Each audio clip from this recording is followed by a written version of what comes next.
देखिए बच्चों, अभी अपन लोग पहला जो काम है आपका कोर्स बताना और सारे सेक्शंस को एक बार लर्न करवाना, ये अपना ऑब्जेक्ट है अभी।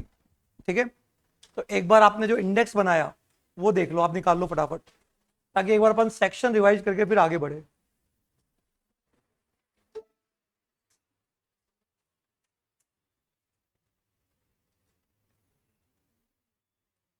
देखो, इनकम टैक्स में 1 से लेके 89 तो इंटर के सेक्शन है। 1 applicable, 2 all definition, 3 previous year, 4 charge, 5 to 9 RS examination. ठीक है, उसके बाद 14 जो भी हमारे पेरेंट्स इनकम कमाते हैं उसको हेड्स में लेके जाते हैं। इनकम के 5 हेड होते हैं जिनके सेक्शन 15 से 59 होते हैं। इनकम में से बेनिफिट माइनस करते हैं और सबका क्या लगाते हैं, टोटल। फिर क्लबिंग करते हैं, अनडिस्क्लोज इनकम जोड़ते हैं, लॉस को माइनस करते हैं 70 से 80। ये हमारा टोटल इनकम का फॉर्मेट है। ठीक है, तो सेक्शन 1 से 80 हो सकता है कई बच्चों ने सेक्शन वाइज नहीं पढ़ाई की हो, लेकिन एक चीज ध्यान रखना, जब फाइनल में आप आगे आएंगे और एक सेक्शन दूसरे सेक्शन से क्या होगा, लिंक होगा, तो आप नंबर्स याद करने की कोशिश करो, आपको मजा आएगा। नहीं तो थ्योरी वाले चैप्टर्स में फिर प्रॉब्लम आएगी जहां आप नंबर्स याद नहीं करोगे तो खैर एनीवे, 1 से लेके 80 टोटल इनकम निकालना और टैक्स निकालना, उसको बोलते हैं असेसमेंट। क्या बोलते हैं बच्चों, असेसमेंट। इंटर में केवल किसका असेसमेंट आता था? अब जैसे आप फाइनल में आ गए तो आपका मॉड्यूल तो ये बोलता है कि इंडिविजुअल का असेसमेंट आना चाहिए, एनआरआई का असेसमेंट आना चाहिए, ट्रस्ट का और म्यूचुअल का। तो कायदे से जब मॉड्यूल कह रहा है वही आना चाहिए ना, लेकिन जब आप पेपर देखेंगे तो बताओ इनमें से आज तक किस पे नहीं आया? ट्रस्ट पे भी ना के बराबर आता है, ज्यादा किस पे आता है, कंपनी पे। और पिछले लास्ट 2 अटेम्प्ट से एनआरआई पे आ रहा है। किस पे आ रहा है बच्चों, एनआरआई। लेकिन अगर आप पास के पेपर जितना जाते रहोगे तो कभी आपको एएमटी दिख जाएगा, कभी आपको ना फर्म का असेसमेंट भी दिख जाएगा, कभी एओपी भी दिख जाएगा। इसलिए मेरे हिसाब से आपको सारे असेसमेंट कौन कौन से पढ़ने चाहिए जो मैंने आपको बताए। बताओ कौन कौन से असेसमेंट है, ये सारे। बट अगर आप सबसे टॉप प्रायोरिटी बोलो, कंपनी, कंपनी का, फिर एनआरआई का, और किसका, ट्रस्ट का। और ये तो इसलिए पढ़ना है क्योंकि हमारे मॉड्यूल में है। लेकिन मैं आपको ये सारे पढ़ाऊंगा, छुड़वाऊंगा केवल कौन से, एचयूएफ, पॉलिटिकल पार्टी। और छोड़कर भी कोई बहुत बड़ा एहसान नहीं होगा, एक घंटे का काम है, समझ के कोई बहुत बड़ी चीज नहीं छोड़ रहे हैं अपन। तो एनीवे, तो बताओ, जैसे अब मैं आप जब कल से या मंडे से पढ़ाई स्टार्ट करूंगा तो आपको बेसिक चैप्टर पढ़ाना स्टार्ट करूंगा। यहां एक बार टैक्स निकालना सिखाऊंगा, नॉर्मल और स्पेशल रेट का, न्यू स्कीम के बारे में बताएंगे। और फिर अपन, तो पहले मैं आपको बेसिक चैप्टर पढ़ाऊंगा और फिर मैं तुमको लेके जाऊंगा पार्ट 4 में। कहां लेके जाऊंगा, पार्ट 4। क्योंकि जब तक आपको पार्ट 4 की नॉलेज नहीं होगी आपको टैक्स निकालना नहीं आएगा। तो हमको इनकम टैक्स में पढ़ना क्या है, टोटल इनकम निकालना और टैक्स निकालना। तो पहले अपन उल्टा पढ़ेंगे, क्या, टैक्स निकालना। तो जब पढ़ेंगे तो अपन जीरो लेवल से पढ़ेंगे। तो पहले मैं इंटर लेवल का टैक्स जो पढ़ा वो भी पढ़ाऊंगा, फिर आपको ये बताऊंगा देखो बच्चों, इनकम टैक्स में इतनी सारी इनकम होती है जिन पे स्पेशल रेट लगती है। फिर 4-5 क्वेश्चन कराऊंगा जिसमें आपने नॉर्मल इनकम भी कमाई और स्पेशल रेट वाली इनकम भी कमाई। तो बताइए अब कैसे टैक्स निकालेंगे, ये बात पढ़ेंगे। तो अब मैं आगे बढ़ने से पहले, इंटर वाला पोर्शन क्लियर है, इन सब के आपको असेसमेंट पढ़ने हैं। एक बार 2 मिनट के लिए शांति से बताओ, 90 से 91 डबल टैक्स अवॉइडेंस एग्रीमेंट क्या है, ये चैप्टर क्या है? जब सेम इनकम पर 2 कंट्रियों में टैक्स लग रहा है, क्या बोला मैंने, सेम इनकम पर 2 कंट्री में टैक्स लग रहा है। तो there are 2 system in India. एक तो हमारा एग्रीमेंट हो रखा है और एग्रीमेंट नहीं रोका। अगर एग्रीमेंट हो रखा है तो एग्रीमेंट के हिसाब से एग्जम्पशन मिलेगी, और अगर नहीं तो वैसे तो नहीं मिलती, पर एक केस में मिलेगा। पता है एग्जम्पशन 2 प्रकार से दी जाती है, एक होता है credit method, exemption. Exemption method में एज पर एग्रीमेंट एक कंट्री में इनकम दिखाते ही नहीं है, वो एग्रीमेंट बताएगा। और क्रेडिट मेथड में इंडिया में, क्योंकि हमको इंडिया से मतलब है, हम दोनों इनकम को दिखाएंगे, जोड़ेंगे, टैक्स निकालेंगे, फिर जितना टैक्स आपने बाहर पे किया वो लेस। बोलो बच्चों, समझ में आ गया? यहाँ पे ट्रांसफर प्राइसिंग चैप्टर के बारे में थॉट क्रिएट करो। हम लोग क्या करते हैं, जैसे मुझे इंडिया से माल अमेरिका भेजना है 2 लाख में, या मान लो 1 करोड़ में, तो मुझे लग रहा है कि अगर मैं 1 करोड़ में बेचूंगा तो मेरे पे इंडिया में टैक्स, तो आप क्या करते हो, बीच में ग्रुप कंपनी को ले आते हो, ऐसी कंट्री में ग्रुप कंपनी स्टैब्लिश कर लेते हो जहां पे टैक्स रेट कम है। तो इंडिया से आपने इंडिया में 20 लाख का माल खरीदा और अमेरिका में 1 करोड़ में बेचा, तो देखा जाए तो 80 लाख का प्रॉफिट का होना चाहिए इंडिया में। आप क्या करते हो, इंडिया से दुबई ग्रुप कंपनी को 20 की 20 में बेच देते हो, तो इंडिया में प्रॉफिट कितना दिखाया, 0, इंडिया में टैक्स 0। अब दुबई में क्या कर रहे हो, 20 की परचेज और 1 करोड़ की सेल, तो बताइए आपने सारा प्रॉफिट कौन सी कंट्री में दिखा दिया, जहां पे रेट कम है। इससे हमारे देश को नुकसान हो रहा है, नहीं हो रहा है? तो बताइए, एक चैप्टर बना ट्रांसफर प्राइसिंग कि अगर आप अपनी ग्रुप कंपनी को कोई माल बेचते हो इंडिया के बाहर और वो एक्सपोर्ट अंडर प्राइसिंग है, क्या है बच्चों, तो आपको करेक्ट प्राइस निकालनी पड़ेगी। क्या निकालनी पड़ेगी? और उतने से आपका प्रॉफिट बढ़ाया जाएगा।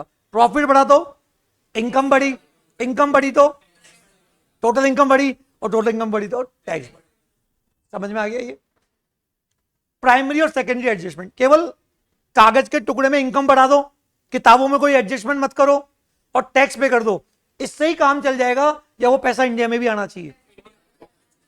तो जो आपने 80 लाख रुपए से अंडर प्राइसिंग दिखाई, तो 80 लाख के डॉलर का नुकसान भी तो हो गया। तो आप 80 लाख ऐसे मानो कि एसोसिएट को लोन दिया। क्या दिया बच्चों? लोन दिया। या तो मंगा लो, 90 दिन में पैसा आ जाना चाहिए, अगर नहीं आया तो क्या मानेंगे, लोन दिया। और लोन को एक डीम इंटरेस्ट माना जाएगा। इससे एक समस्या क्रिएट हो गई, आपने वास्तव में तो कोई लोन, बट 80 लाख का लोन मानेंगे। अब सपोज करो उसका 10% हर साल इनकम मानेंगे, तो 10% इनकम माने से हर साल आपकी 10% से टोटल इनकम, और आपकी हर साल टैक्स देना पड़ेगा, तो आपके गले की फांस हो गई। तो ऑल्टरनेट तरीका क्या है, 80 लाख का एक नोटिफाइड रेट होगी, वो एक बार में पे कर दो, पीछा छूटा। और या तीसरा तरीका क्या, मंगवा लो।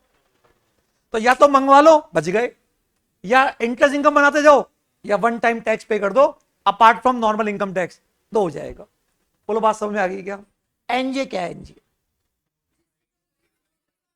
वैसे तो ट्रांसफर प्राइसिंग चैप्टर तभी अप्लाई होता है जब आप एसोसिएट मतलब ग्रुप कंपनी के साथ ट्रांजैक्शन करते हो, लेकिन यहां पे अगर नोटिफाइड एरिया में किसी के साथ भी, ये चैप्टर क्या हो जाएगा, अप्लाई। 1 पेज का चैप्टर है।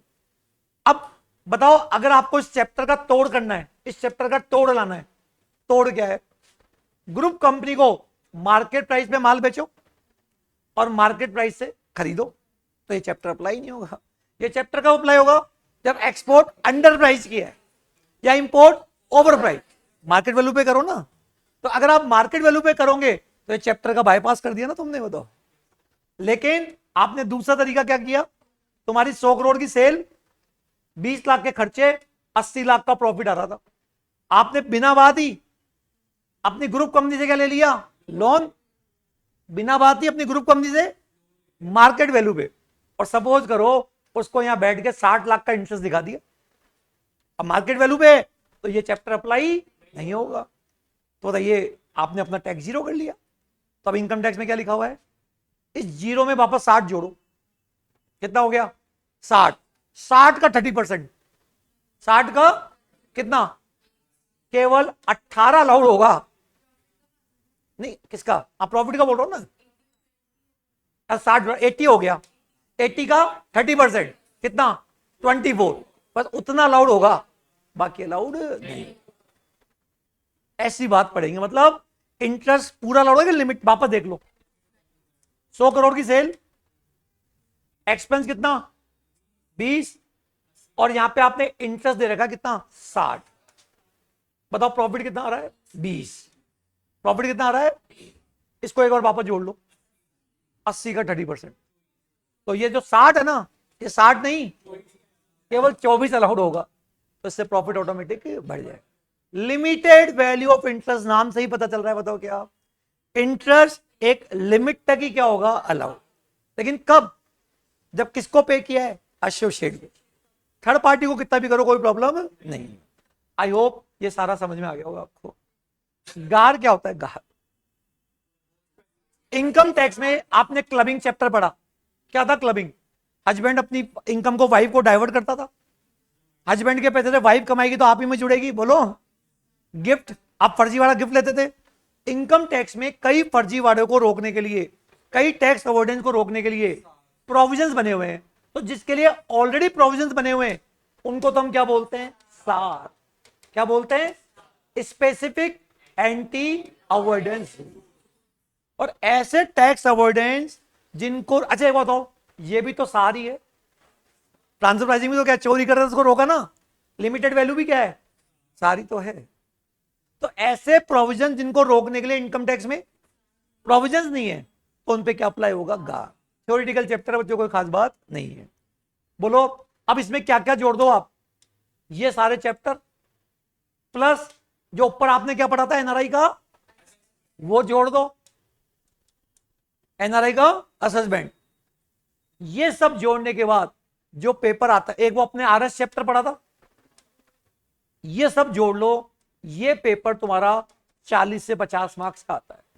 और इस पूरी टर्मिनोलॉजी को बोलते हैं इंटरनेशनल ट्रांजैक्शन। क्या बोलते हैं बच्चों, इंटरनेशनल।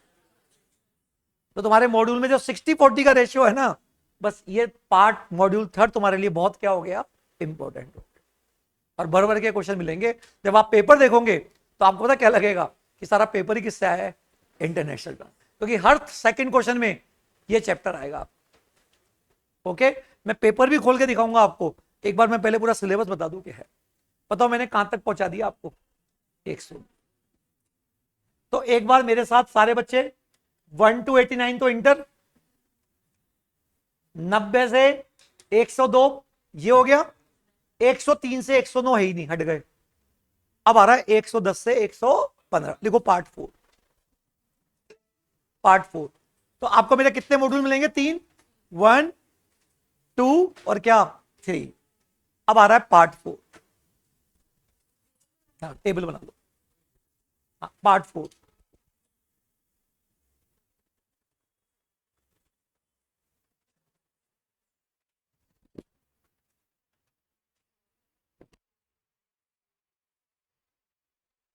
एक टेबल बना लो।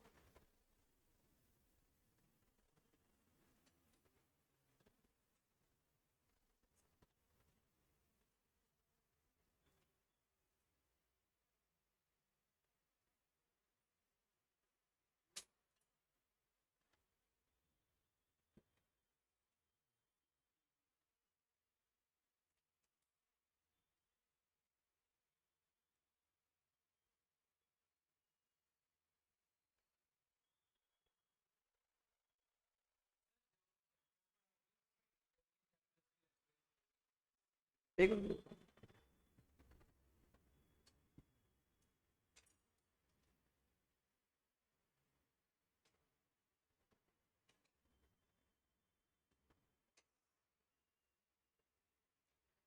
एक बच्चा मुझसे पूछ रहा है कि सर आपने जैसे बोला कि पार्ट 1 में बीएनपी, कैपिटल गेन, बेसिक, ये बोला ना, ये पढ़ाओगे BNP full detail, capital gain में जो तुम्हारा पोर्शन है फुल डिटेल, तो बाकी चैप्टर्स पढ़ाओगे क्या आप? तो उसका तरीका मैं आपको बता रहा हूं।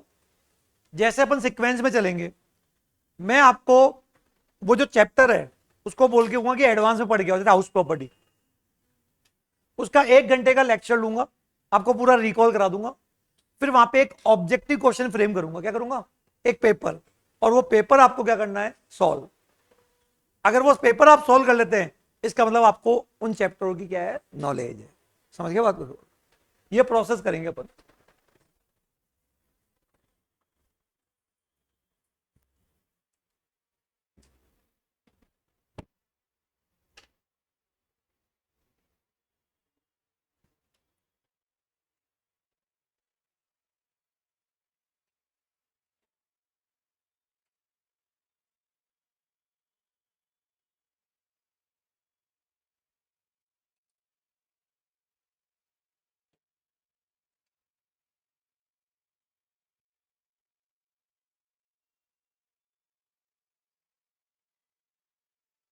ये सेक्शंस अभी नए आए, बीबीएच, बीबीआई और बीबीजे।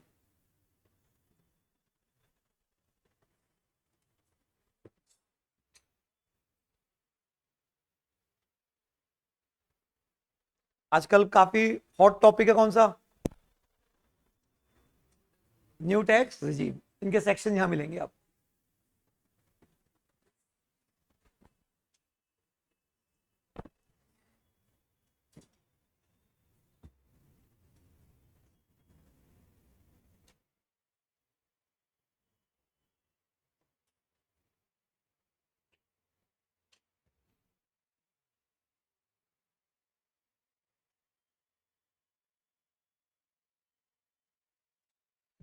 तीन चैप्टर आते हैं इसी इन्हीं, मतलब ये अपन क्या पढ़ रहे हैं, देखो बच्चों हमेशा सेक्शन वाइज ध्यान दो।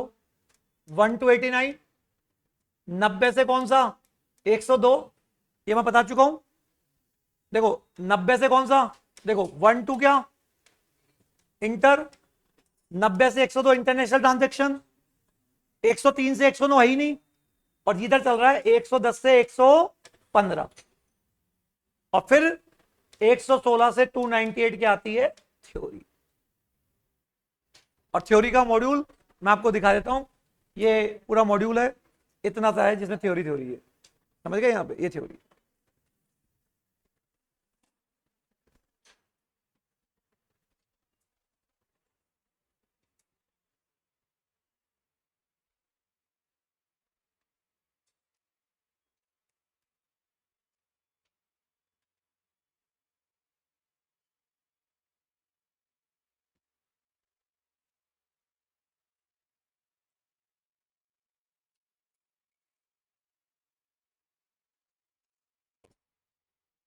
ठीक है, एक बार सब लिख लो।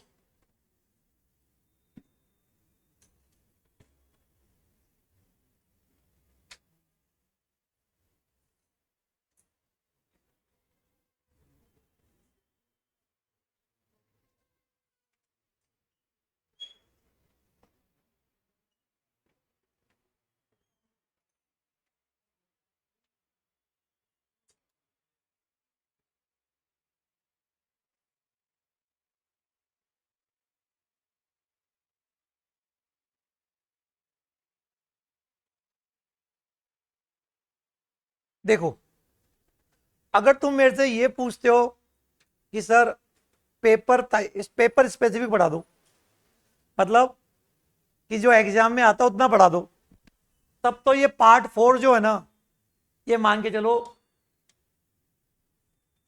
4 दिन का।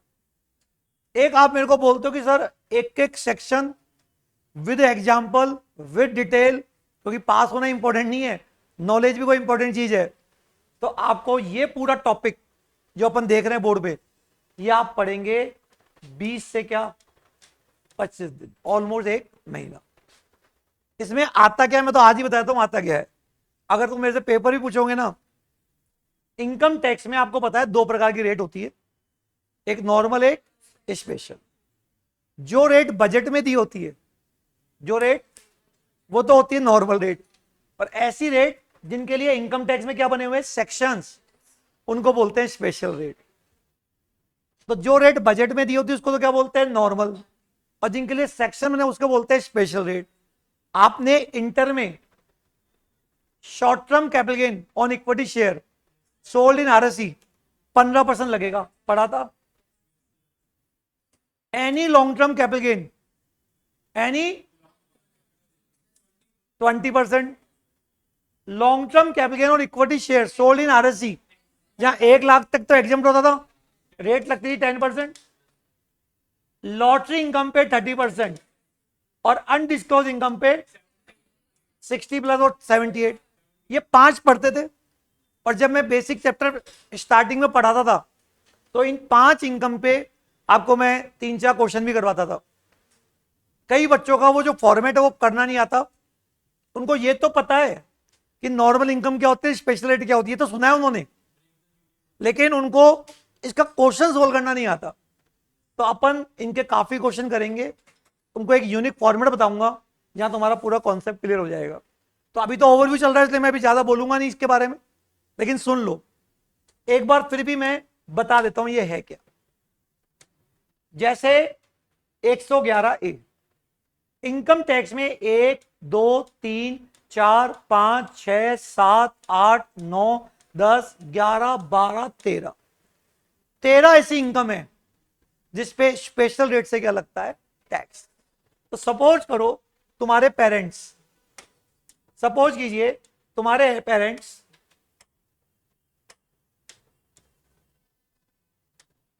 20 इनकम कमाते हैं, हर इनकम 2-2 लाख की कमाते हैं, तो कितनी इनकम कमाई, 24 लाख।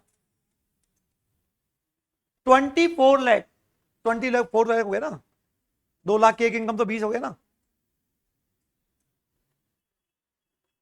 ठीक है, 24 लाख। अब 24 लाख में से अभी मैंने आपको बताई कितनी इनकम, 13। मान लो तुम्हारे पेरेंट्स 111 ए वाली इनकम, 112 वाली, 112 ए वाली इनकम और 115 डबल बी वाली इनकम, ये कमाते हैं 2 लाख, 2 लाख, 2 लाख और 2 लाख। अच्छा एक सेकेंड, 40 हो गया है ना, 2-2 लाख हो गया, ये कमाते हैं। अब बताओ कितनी बची, 8 लाख ये हो गई। अब ये क्या बची, 32 लाख। अब इन पर तो लगा देंगे स्लैब, 2.5 लाख पे नील, अगले 2.5 लाख का 5, अगले 5 का 20 और बैलेंस का 30। एक टैक्स तो ये आ जाएगा। और ये वाली इनकम है, इसका 15, इसका 20, इसका 10 और इसका 30, ये 4 टैक्स आ जाएंगे। और ये वाला टैक्स और ये वाला टैक्स जोड़ लेंगे, दिस इज और टोटल टैक्स लायबिलिटी। यही होता है ना बच्चों, ठीक है। अभी करके देखेंगे कौन अपन ने। तो आपकी लिस्ट में इंटर में केवल कितने थे प्रोविजंस, 4। बोलो कौन कौन से, 5, 1, 2, 3, 4 और 5। अब ये लिस्ट बढ़कर क्या हो गई, बड़ी हो गई। इसमें 13 इनकम आ गई, कितनी, 13। तो मैं आपको ये 13 इनकम के बारे में बताऊंगा और उनकी रेट्स बताऊंगा। क्या बताऊंगा, अब सर आता क्या है एग्जाम में, एग्जाम में 99% ये आता है ऑब्जेक्टिव क्वेश्चन कि आपको कार्बन क्रेडिट की इनकम हुई, कौन सी, कार्बन क्रेडिट, बताओ इसमें क्या रेट लगेगी, 0, 10, 15, 20। तो यहां लिखा हुआ है कार्बन क्रेडिट पे 10% लगेगी। क्या लगेगी, एक तो होता है पढ़ाने का तरीका ये, एक बच्चों को बताओ कि कार्बन क्रेडिट होती क्या है, तो वो अपन डीप में यहां पढ़ेंगे कार्बन क्रेडिट होती क्या है। तो बताइए कार्बन क्रेडिट पे रेट 10% है। आजकल आपको पता है क्रिप्टो करेंसी या ऑनलाइन मनी गेम, क्या बोला बच्चों मैंने, ये नए 3 सेक्शन आए हैं। एक तो है क्रिप्टो का, वर्चुअल डिजिटल वीडियो एसेट्स ना, एक है ऑनलाइन मनी गेमिंग का, और एक ट्रस्ट से रिलेटेड है। अगर ये वाली इनकम जो मैं आपको डिटेल में जब पढ़ाऊंगा तो बताऊंगा, इन पे 30% की रेट से क्या लगेगा, टैक्स। अगर आपको पेटेंट पे रॉयल्टी मिलती, क्या मिलती है, पेटेंट क्या होता है बताएंगे, उस पे 10% की रेट से क्या लगेगा, टैक्स। तो ऐसे अगर आप एनआरआई हो, क्या हो बच्चों, एनआरआई स्पोर्ट्समैन, रिकी पॉन्टिंग वगैरह, अगर ये लोग कोई पैसा कमा रहे हैं तो बताइए 20% की रेट से क्या लगेगा, टैक्स। तो ये कुछ इनकम है। तो मान लो मैं नॉर्मल इनकम भी कमाता हूं और ये वाली इनकम भी कमाता हूं, तो मेरी दोनों इनकम को सेग्रेट कर देंगे, नॉर्मल पे लगाएंगे स्लैब, इन पे लगाएंगे स्पेसिफिक, और दोनों को जोड़ देंगे। तो अभी तक बताओ एग्जाम में आता क्या है, क्या क्वेश्चन सोल्व करवाता है या परसेंटेज पूछता है। एग्जामिनर में आपको पता है अनडिस्क्लोज इनकम पे 60% रेट होती है और सरचार्ज लग के 78 हो जाती है। तुम अगर पिछले 6 सालों का पेपर खोलकर देखोगे, 2 नंबर का क्वेश्चन पक्का मिलता है, अनडिस्क्लोज इनकम पे रेट क्या होती है, अनडिस्क्लोज इनकम पे रेट क्या होती है। तो अपन तो नो डाउट इसको मैं 10 दिन पढ़ा दूं, मैं लगा दूंगा, लेकिन एग्जाम में रिफ्लेक्शन क्या आता है, कम आता है। समझ गए। अगर मैं आपको ऐसे ही पढ़ाऊंगा कि कार्बन क्रेडिट पे 10% होती है, पेटेंट पे 10 होती है, तुमको मजा नहीं आएगा पढ़ने में। और एक डिटेल में पढ़ाऊंगा तो तुमको मजा आएगा कि क्या बोल रहा है यहाँ पे। समझ गए बात को, क्या बोल रहा हूँ यहाँ पे। पहले समझो कि है क्या, ये समझ में आ गई। तो बताओ इनकम टैक्स में 2 प्रकार की रेट होती है, कौन कौन सी, नॉर्मल और स्पेशल। ये है न्यू टैक्स रिजीम। क्या है बच्चों, न्यू टैक्स रिजीम, ठीक है। अब ये क्या फंडा है, ये देखो, ये इंटर में तुम पढ़ के आए हो इंडिविजुअल के लिए, ये लगता है कंपनी पे लिए, और ये लगता है कोऑपरेटिव सोसाइटी। क्या लगता है बच्चों, कोऑपरेटिव। तो ये तो किस पे लगता है, कंपनी पे। ये ये कॉन्सेप्ट क्या है वो सुनो आप। ये कॉन्सेप्ट क्या है, इंडिया में आजकल दो तरह की स्कीम चल रही है, ओल्ड टैक्स स्कीम, ठीक है, और एक कौन सी, न्यू टैक्स स्कीम, ठीक है। सपोज करो मैंने 40 लाख रुपीस मेरी टोटल इनकम आई, कितनी आई, इनकम कमाई मैंने, कितनी, इनकम। तो इनकम टैक्स में मैंने इनकम कमाई कितनी, 40 लाख। मैं कौन से साल की बात कर रहा हूं, 24-25, फाइनेंशियल ईयर 24-25 की बात कर रहा हूं। अगर तुम असेसमेंट ईयर के रेफरेंस में बोलोगे तो असेसमेंट ईयर कौन सा, 25-26 की बात कर रहा हूं। हमारा जो सिस्टम था आज से 4 साल पहले कि इनकम में से आपको इनकम टैक्स में मैनी बेनिफिट्स मिलते हैं, क्या मिलते हैं, मैनी बेनिफिट। सेक्शन जो आप पूरा पढ़ोगे, सेक्शन 5 से लेके 80U में आपको दुनिया भर के बेनिफिट मिलते हैं। माइनर की इनकम पेरेंट्स में जुड़ेगी तो 1500 एग्जाम, हाउस प्रॉपर्टी का लॉस 2 लाख तक सेट ऑफ हो सकता है, 80 के डिडक्शंस, खूब सारे बेनिफिट मिलते हैं। और सब वो लेस करने के बाद मान लो आपके 22 लाख रुपए के बेनिफिट क्या हो गए, लेस। अब बताओ टोटल इनकम कितनी हो गई, 18 लाख। ये होता है नहीं होता है यहां पे। फिर हमारे इंडिया में टैक्स रेट क्या है, फर्स्ट 2.5 लाख पे क्या, नील, नेक्स्ट पे, नेक्स्ट 2.5 लाख का 12,500, बोलो, नेक्स्ट 5 लाख का 20%, कितना।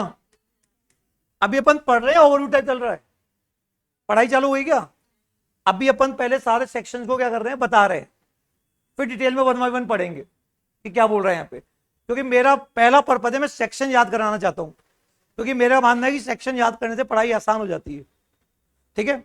अब बताओ, फर्स्ट 2.5 लाख पे नील, नेक्स्ट 2.5 लाख पे 5, अगले 5 पे क्या, 20। अब बैलेंस कितना बच गया, कितना बच गया, 8 लाख का 30%, 2 लाख, बताओ कितना हुआ, 25 लाख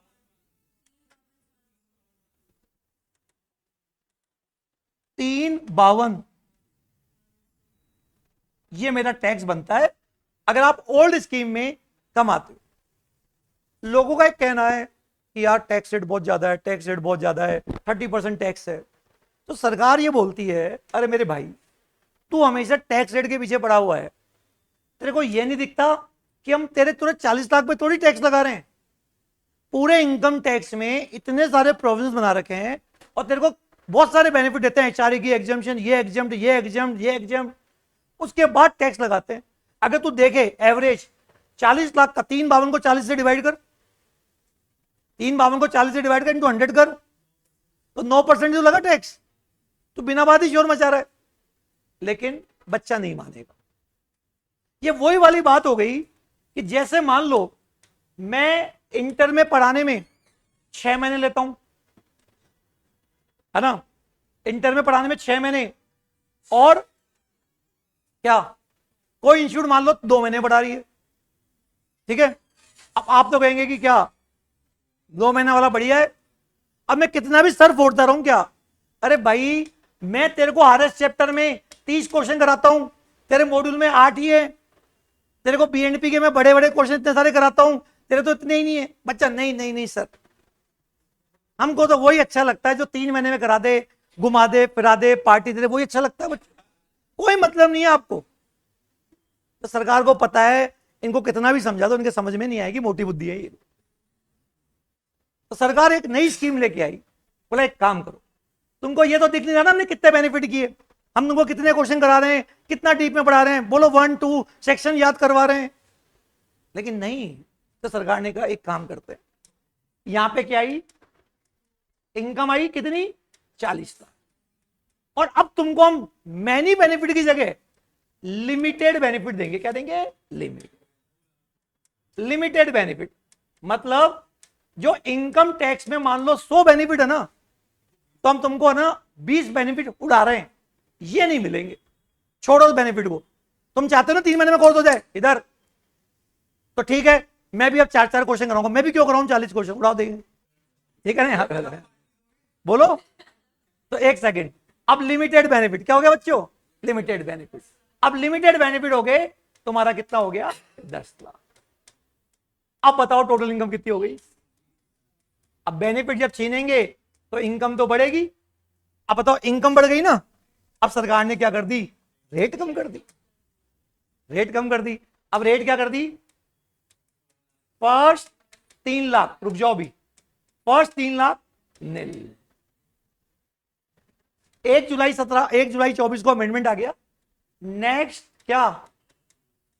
4 लाख 5%। नेक्स्ट 4 लाख कितना? 5। नेक्स्ट क्या? 3 लाख 10। नेक्स्ट ये चेंज हो गया बच्चों। नेक्स्ट क्या? 2 लाख 15। नेक्स्ट, पहले आसान था ना, पहले 3 लाख 20%, 20 हो गया। और अब जो बैलेंस बच गया उस पे कितना हो गया? 30। एक सेकेंड, पता चलता क्या होता है? पहले 3 लाख पे 0, अगले 4 लाख का 5%, 3 लाख का, 2 लाख का 60,000। अब बैलेंस कितना बच गया? 15। ये 15 हो गया होगा ना टोटल।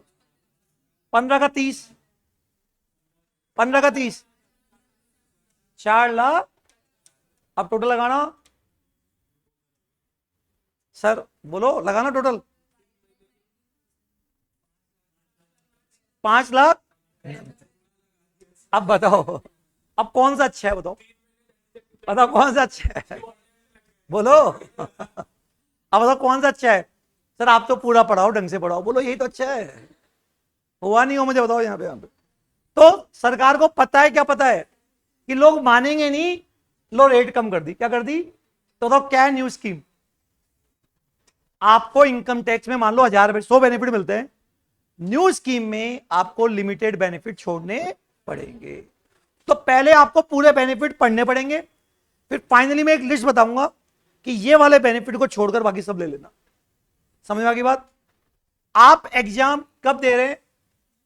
अगर दिसंबर में दे रहे हैं तब तो आपको एग्जाम में क्वेश्चन आएंगे 24-25 के। कब क्या आएंगे? तो आपको फिर ये वाली रेट यूज करनी है। अभी आपको पता है रिसेंट अमेंडमेंट आया है। रिसेंट क्या है? और ये रेट क्या हो गई? चेंज।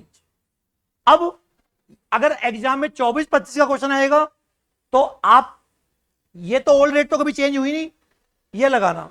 लेकिन आप अगर जून में एग्जाम दे रहे हैं, कब? जून 26, तो जून 26 में जो एग्जाम देंगे बताओ उसकी रेट क्या हो गई? चेंज।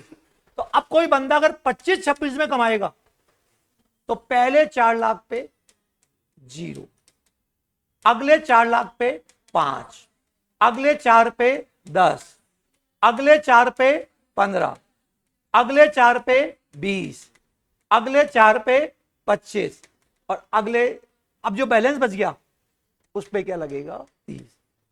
यहां देखकर जरूर लग रहा है क्या कि अब कुछ फायदा हो?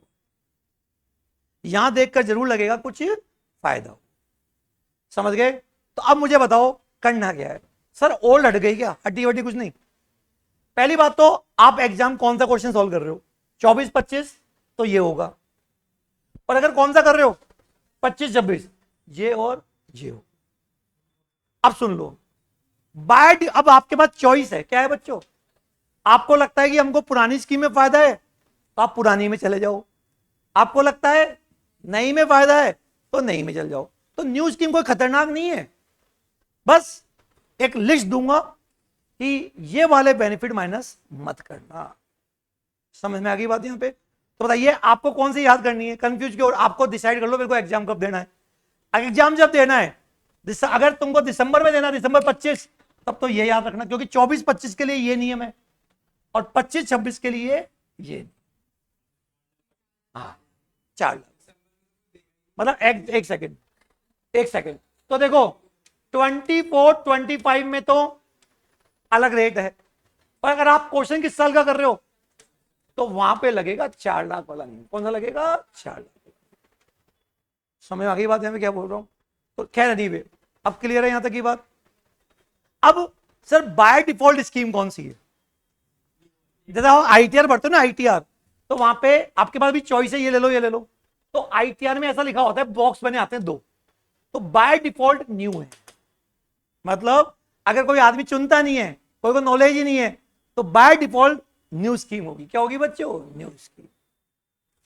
तो एग्जाम में जो क्वेश्चन आते हैं उसमें अगर कुछ लिखा हुआ नहीं आए तो आपको न्यू स्कीम से क्वेश्चन सोल्व करना पड़ेगा। अगर लिखा हुआ आ जाए, ऐसे लिखा होगा शिफ्टेड आउट, क्या लिखा होगा? इसका मतलब ओल्ड स्कीम से करना है। क्या करना है बच्चों? ओल्ड। तो अगर तुम्हारे एग्जाम में 10 क्वेश्चन आते हैं इंडिविजुअल के, तो 10 में से 8 या 9 में लिखा होगा शिफ्टेड आउट। क्या लिखा होगा? मतलब ओल्ड से करवाएगा वो। क्योंकि बच्चों अगर न्यू से करवा दिया ना तो डिडक्शन चैप्टर ही हट गया, क्योंकि न्यू स्कीम में डिडक्शन का बेनिफिट मिलता ही नहीं है। तो एग्जामिनर तुमसे क्या करवा रहा है? ओल्ड करवा। तो अब बताओ, तुम जितने भी क्वेश्चन तुमने इंटर पास किया, तो तुमने जब किया होगा तो वहां पे बार बार लिखा होगा शिफ्टेड आउट, शिफ्टेड आउट। इसका मतलब क्या है? Old scheme. तो एक बार थीम क्रिएट हो गई क्या आपकी? बताओ क्या है, बताओ ओल्ड स्कीम मतलब क्या है? ये न्यू रिजीम। आप इनकम टैक्स में 2 फॉर्मूले हो गए क्या? मैनी बेनिफिट्स तो रेट ज्यादा है, और अगर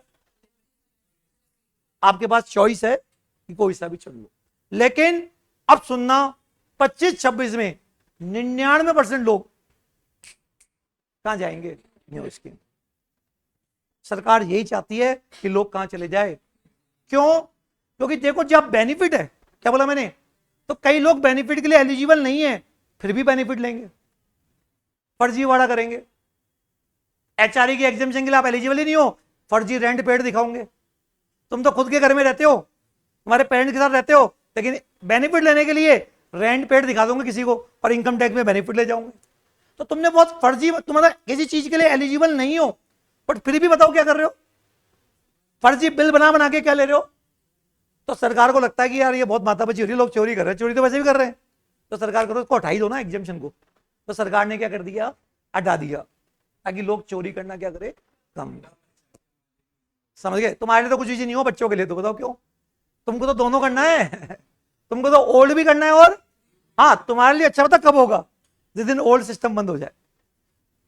ओल्ड बंद हो जाए तो तुम्हारे लिए कई चीजें आसान हो जाएगी, फिर तो समझ गए, माथापच्ची खत्म हो जाएगी। तो आई होप आप लोगों को ये समझ में आ गया क्या क्या है ये। बोलिए, इनकम टैक्स में कितनी प्रकार की रेट होती है? 2। तो एक तो क्या केवल ये किस पर देखो 3 चीजें होती है। कौन सी इनकम होती है इसमें स्पेशल रेट लगती है? Topic number 1। कितनी रेट होती है? Topic number 2। फिर अगर नॉर्मल भी हो और ये भी हो तो कैलकुलेशन कैसे होगी? Topic number 3। इसके लिए मैं आपको क्वेश्चन फ्रेम करवाऊंगा, फिर आपको बताऊंगा कैसे होती है। ये किसके लिए बताया मैंने? ऐसे ये कंपनी के लिए। कंपनी के लिए भी वही सिस्टम। कंपनी में रेट होती है 25-30। क्या होती है बच्चों? अगर मैनी बेनिफिट लेना चाहते हो तो 25-30 लगेगी, और अगर लिमिटेड बेनिफिट चाहते हो तो एक सेक्शन तो है 22 और एक है 15। क्या बोला मैंने? 22% लगेगी और 15%। बताओ कंपनी के लिए क्या है? बताओ। अगर मैनी बेनिफिट लेना चाहते हो तब तो जो तुम पढ़ते आए हो 30 या 400 करोड़ से कम है तो 25। अगर तुम बेनिफिट छोड़ने के लिए क्या हो? तैयार हो, तो नॉर्मल कंपनी के लिए तो 22% और मैन्युफैक्चरिंग कंपनी के लिए 15%। तो ये 2 सेक्शन किसके लिए है? कंपनी के लिए। समझ गए बच्चों क्या बोल रहा हूं? तो बताइए चीजें समझ में आ गई क्या? अब लास्ट, एनआरआई का असेसमेंट और एएमटी मैट। कंपनी की इनकम निकालो, कंपनी की इनकम निकालो या एनआरआई की इनकम निकालो, टैक्स। तो ये वाले टॉपिक में ऑलरेडी कहां ले जा चुका हूं, तो या क्योंकि सेक्शन ही आएंगे बट पढ़ेंगे कहां? इनके सेक्शन 115 के आसपास है, लेकिन पढ़ेंगे कहां? पार्ट 2। अब लास्ट बच गया ये, अगर तुमको डिविडेंड की इनकम होती है, डिविडेंड कौन देता है? तो अगर कोई कंपनी डिविडेंड देती है तो कंपनी के हाथ में क्या टैक्स ट्रीटमेंट होगा, और जिसको डिविडेंड मिला उसके हाथ में क्या ट्रीटमेंट होगा। ऐसे ही अगर कंपनी बायबैक करती, क्या करती है, तो कंपनी के हाथ में क्या ट्रीटमेंट होगा और तुम्हारे हाथ में क्या ट्रीटमेंट होगा, वो ये बताएगा। अगर तुमने म्यूचुअल फंड में पैसा लगाया तो पहले कमाती कौन है, फिर वो तुम्हें डिस्ट्रीब्यूट कर देती है, तो कौन टैक्स देगा। भाई म्यूचुअल फंड ने तुमसे पैसा लिया, कमाया और तुमको बांट दिया, तो म्यूचुअल फंड देगी या तुम दोगे, बताओ, ये बताएगा। ऐसे ही बताओ म्यूचुअल फंड क्या होता है, हम लोग पैसा कहां लगाते हैं, म्यूचुअल फंड में। म्यूचुअल फंड कहां लगाता है, स्टॉक मार्केट में, फिर कमाता है और वो कमाई हमको दे देता है, इसके बदले में वो कुछ इंसेंटिव्स ले लेता है, यही तो होता है। म्यूचुअल फंड पैसा लगाता है शेयर मार्केट में। ऐसे ही एक है इन्वेस्ट बिजनेस ट्रस्ट। क्या है, तो ये मत समझो कोई मंदिर है, ट्रस्ट आते अपन डोक देने बैठ गए, ट्रस्ट वो नहीं है। अरे ये वो ट्रस्ट नहीं है, बताओ, ये म्यूचुअल फंड ही है। बस फर्क ये है, हम पैसा कहां लगाते हैं, म्यूचुअल फंड में, और म्यूचुअल फंड शेयर मार्केट में। हम पैसा लगाएंगे बिजनेस ट्रस्ट में, कहां लगाएंगे, और बिजनेस ट्रस्ट लगाएगा प्रॉपर्टी मार्केट में, कहां लगाएगा, और फिर वो कमाएगा प्रॉपर्टी मार्केट से, तो रेंटल इनकम या कैपिटल गेन, और फिर वो हमने बांट देगा, और इसके बदले क्या होगा, वो इंसेंटिव ले लेगा। बताओ क्या डिफरेंस है, बताओ म्यूचुअल फंड और बिजनेस ट्रस्ट में। वो स्टॉक मार्केट में लगाता है, तो अब बताओ हमने पैसा किसको दिया, बिजनेस ट्रस्ट को, बिजनेस ट्रस्ट ने कहां लगाया, प्रॉपर्टी मार्केट में। तो पहले कौन कमाएगा, फिर वो हमको बांटेगा। तो टैक्स कौन दे, ट्रस्ट दे या ये दे। तो लॉ कहता है कुछ इनकम पे तो ये देगा, तो ये देगा तो यहां एग्जम्प्ट, और जब यहां एग्जम्प्ट तो यहां टैक्स। बस ऐसी बातें हमको पढ़नी है। लेकिन अच्छा बताओ डिविडेंड का क्या ट्रीटमेंट होगा। मैं कहता हूं मेरे हाथ में लगेगा तो मेरी इनकम बढ़ेगी, इनकम बढ़ेगी तो टोटल इनकम बढ़ेगी, और क्या होगा, टैक्स बढ़ेगा। बायबैक मेरे हाथ में लगेगा सपोज करो, तो मेरी इनकम बढ़ेगी, टोटल इनकम बढ़ेगी, और क्या बढ़ेगा, टैक्स बढ़ेगा।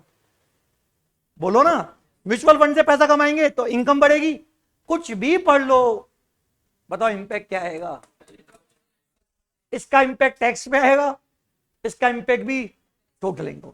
तो कुल मिलाकर एक से लेके जो 115 सेक्शंस है, कुछ भी पढ़ लो, या तो हमारी टोटल इनकम प्रभाव इफेक्ट होगी या हमारा टैक्स इफेक्ट होगा। तो इंटर में 90 तक था, अब इसका स्कोप बढ़कर 115 तक लेते। आगे के बाद समझ में।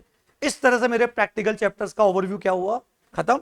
अब अपन जो नेक्स्ट क्लास होगी, अब उसमें चैप्टर स्टार्ट करेंगे बेसिक से। कहां से करेंगे, बेसिक पढ़ाऊंगा और फिर यहां ले जाऊंगा। पहले पार्ट 4 पढ़ाऊंगा। क्या पढ़ाऊंगा, बेसिक, पार्ट 4, फिर BNP। क्या बोला मैंने, बेसिक, पार्ट 4, फिर BNP, और फिर BNP, और फिर असेसमेंट, कंपनी का असेसमेंट, ऐसे चलेगा।